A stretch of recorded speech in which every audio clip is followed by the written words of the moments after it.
sound is the vibration of air perceived by our ears. Healthy ears can perceive sound waves of frequencies from about 20 to 20,000 Hz. This range will become narrower due to aging or noise exposure.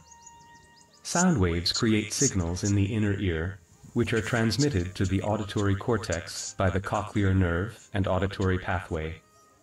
The sense of sound is produced in the auditory cortex. Sound waves are directed into the external auditory canal by the auricle.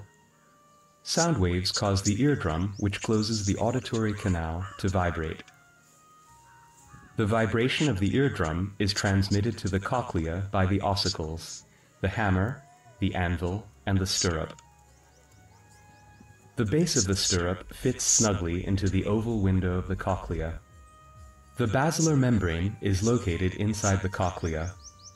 It runs along the tip of the cochlea, where it turns back and continues in Reissner's membrane.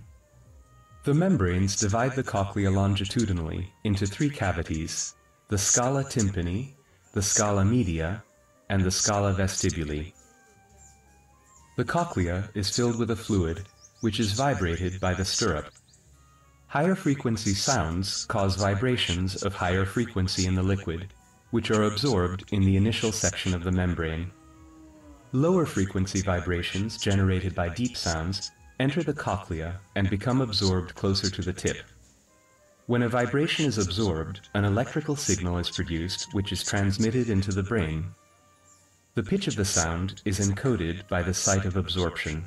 This is called tonotopy. Electrical signals are generated in the organ of corti.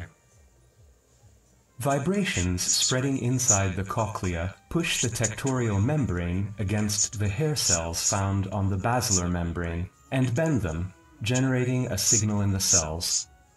Thus, the organ of corti transforms vibrations into electrical signals, which are transmitted into the brain by the cochlear nerve, and then into the auditory cortex by the auditory pathway.